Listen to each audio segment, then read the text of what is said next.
Model 3 betas confirmed, solar staffing cuts, a change in the Powerwall 2 lineup, and some opinions on advertising. Here are your Tesla tidbits for March 3rd, 2017. Electrek reports that the vehicles coming from the setup of the assembly line will be candidates to be beta vehicles.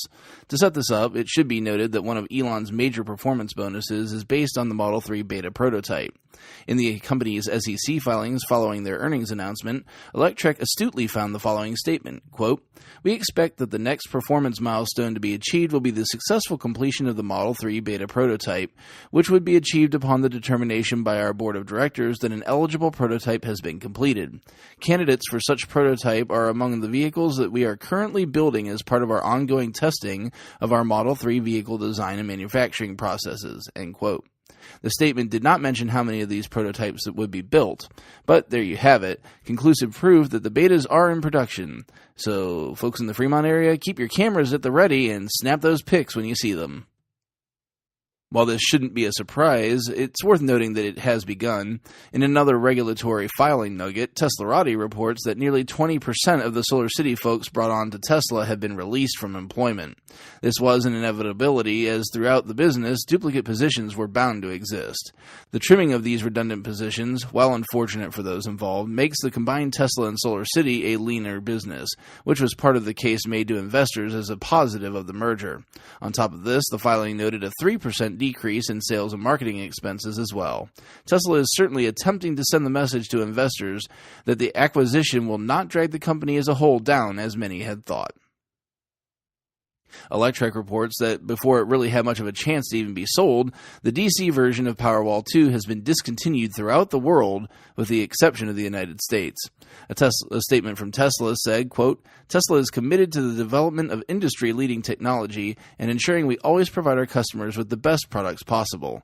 The AC Powerwall includes a Tesla built-in inverter, offering customers the greatest value, flexibility, and ease of installation, regardless of whether they're pairing Powerwall with new solar, retrofitting, or using the Powerwall for backup.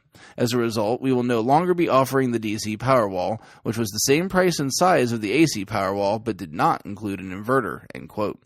I suspect they may have taken a cue from the automotive side of the business and decided that having the extra product option on the assembly lines wasn't worth the complexity to delay a product that was already delayed and in demand. Lastly, I wanted to give a shout out to one of my frequent emailers. Not sure he wants his last name used, but I'll just say that Paul and I have emailed back and forth a bit.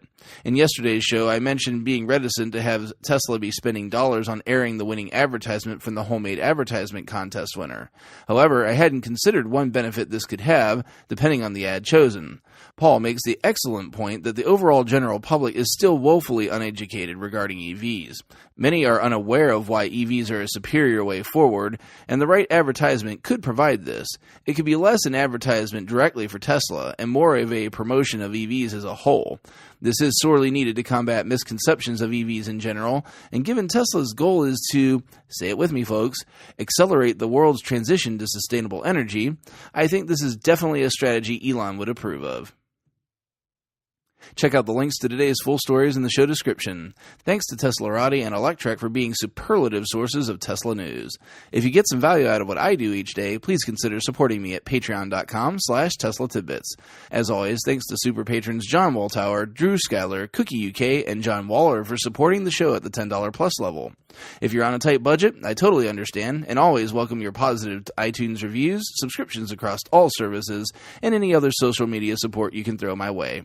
If you have feedback for me, the best way to be heard is to tweet at Tesla Tidbits. That's all for today. I'll see you back here again next week. Until then, keep it charged and hit the road.